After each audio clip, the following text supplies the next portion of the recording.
Bore da, good morning. Cynghorydd Julie Fallon ydw i. Dwi ydi Arweinydd Cyngor Conwy. Hello, I'm Julie Fallon, Councillor Julie Fallon, and I'm leader of Conway Council. So I just wanted to come on and talk to you a little bit about the fact that we've just set the budget, and I appreciate that for some people they're disappointed that there's been a council tax increase. And I guess, I've been doing this for 15 years now, and I know before I became a councillor, I didn't fully understand what the council does. So I just thought if I can explain some of that to you and explain why there's been a need for us to increase the council tax to 6%, it might help you, and maybe you will feel a little bit more comfortable about the fact that your money has been spent on certain things. So first of all, in terms of the funding that we receive as a council, so 70% of the funding that we receive actually comes from UK and Welsh government. We have no say over that, and it's just nowhere near enough to support us in what we're doing as a council in the growing demand and need that we have. Only 30% is made up of the council tax, and unfortunately that is the only area we have any influence over. So in order to continue to provide a service, we've had to increase the council tax by, as I said, 6% to be able to maintain the service that we're providing. And alongside that has been cuts to services. With the exception of education, I'm proud to say that we have protected our schools, so there's no cuts to schools as part of this budget, and that's one of the reasons that we've had to keep council tax with a 6% increase.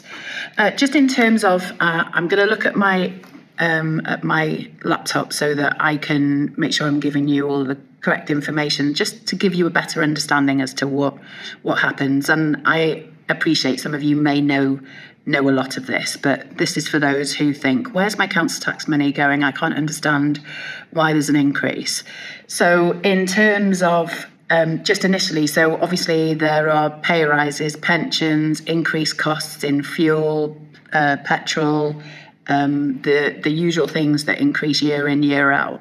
What we receive from the UK government, Welsh government, doesn't come near to covering those costs, so we have to pick up those costs. So before you've even begun to talk about the increased cost of everything, then we have to find that before we begin to be able to support the increasing demand. So I was just going to go through some of our services. So one of the big ones is social care, which I'm sure may have touched your lives or you've seen it touch other people's lives. So in terms of what's in social care, so we've got the community wellbeing team, we've got the family support and intervention, supporting families who are perhaps vulnerable for one reason or another. We've got children looked after, so there are children who are in either foster care or care.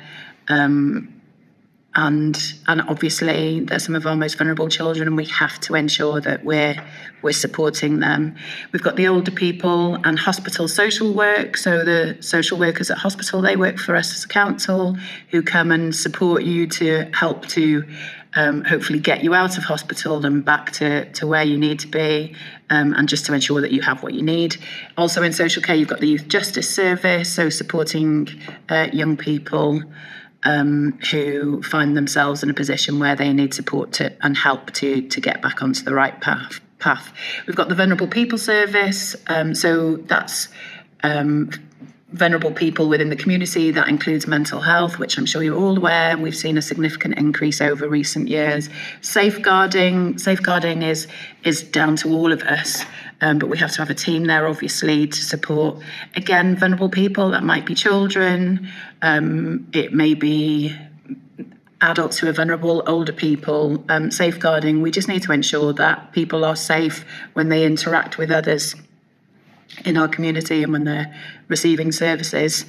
Disability services, as a council, we have responsibility for those living in the community who need additional support, perhaps down to a disability of one sort or another. So we're there to help them, and there are other things. I'm just giving you the headlines. That's in terms of social care. In terms of what we have overall. So we also have responsibility for emergency planning.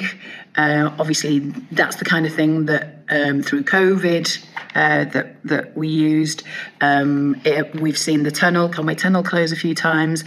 If there is a major incident, then the emergency planning comes into action, and it's for us to make sure we're prepared for that. So obviously that's something we need to keep on top of. We have the environment, roads and facilities team, so that includes all the flood defence work that you see along the coastline here, massively important to stop properties from flooding and also to protect infrastructure. So the A55 or other road networks you might use, we need to make sure that they're sustainable. Obviously, the train line as well runs along the coast there, so really important.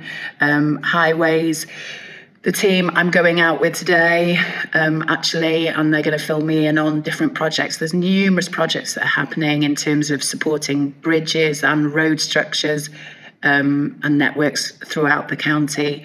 There is also work going on for potholes. I know that's something that people raise. That there's a programme, and I'll share that with you when I have more information. Or Councillor Mike Priestley is the cabinet member, so it may be that he will share that with you.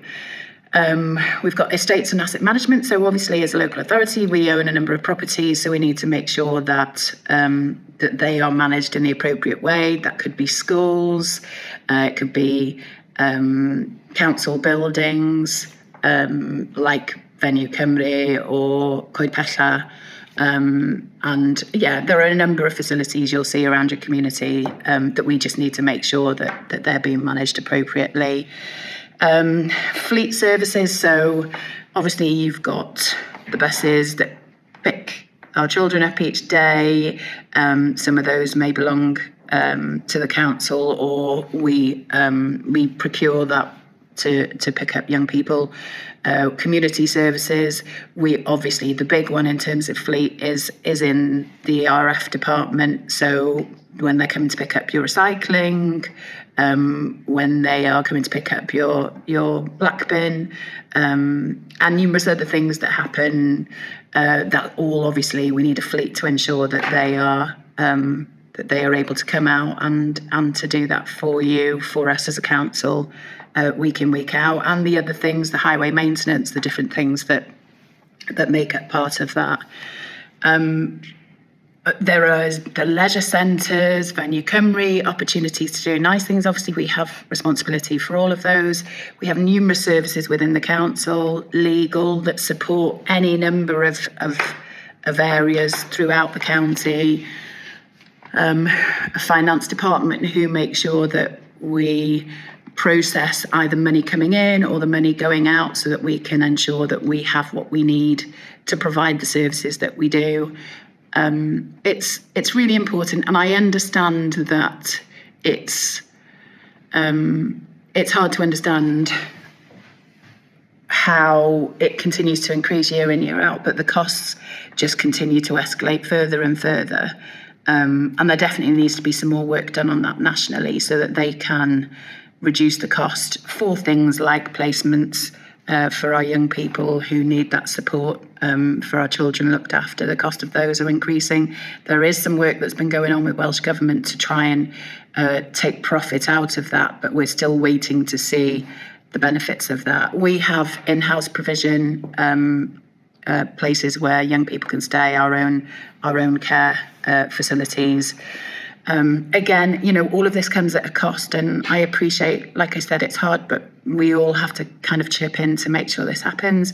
In some schools, your council tax goes towards paying for education. If you have children, or you've ever had children, or perhaps a family member does, you're talking thousands of pounds a year to be able to educate, and sometimes it's more than that if there's extra support that's needed. And I personally am happy that I contribute to making that happen. I'm open to any suggestions you have as to what we could do differently. I have a new email. It's just leader@conway.gov.uk. If you've got suggestions, I'm really open and happy to hear them. I'm starting a road show soon, so I'll be going all around the county, and I'll share dates and times for those once they're confirmed, but I'll be going out, and it's called Here to Listen, and that's what I want to do. I want to hear what you have to say, suggestions that you have, and share with you more detailed information if you feel that would be helpful as to what costs there are and why they're expensive, and are there other things that we can do. I would say that we just need to put pressure on those national governments to say, pay local authorities accordingly, because it's not fair that you guys paying council tax are the ones that have to pay the price. You pay tax in numerous different ways, and that should then filter through to pay for the local authority. But as it stands, it's just not enough currently for us to be able to do some of those things that I've mentioned. So thank you for listening. I don't ever do a script or write things down, so I apologise if I've rambled on a little bit. I certainly didn't mean to, but I'm passionate about this. We help some really vulnerable people. I want us to be able to continue doing that. And the alternative, if we don't set a balanced budget, is that an external body comes in and they do it for us, and they won't have the heart or compassion or understanding as to the impact that might have on you in the community. They will just come in and see the figures, and they will just make decisions based on, this is how we balance the budget. And we have, I promise you, worked to reduce it down. There were times earlier this year where some members were talking about 16% council tax rise or 12.5% council tax rise, and in reality we've managed to bring it down to 6%. I get that for you that's still, it's still hard. It's still hard to swallow that, but I promise you that we are doing everything we can to ensure that that every penny of that is spent in an appropriate way that gives you value for money, and it helps us to help, as I said, typically some of the most vulnerable families in our community, but also to make sure where we live is what it should be, that it's a nice place to live, and it is. We're very blessed to live here. So I, as leader, will continue to work with my cabinet, with officers, with other members to keep council tax as low as we can, but to make sure that our staff are able to do the job that they need to do to make sure that we're taking care of everybody who needs it in the community. So thank you for listening. I apologise. I know this is quite a ramble. It's unlikely many of you will listen to the end of this. I've been told that 40 seconds is when people tend to switch off from videos, and obviously I'm 12 minutes past that. So thank you for listening. And like I said, leader@conway.gov.uk. If you've got suggestions, then please let me hear them. Okay, thank you. Bye.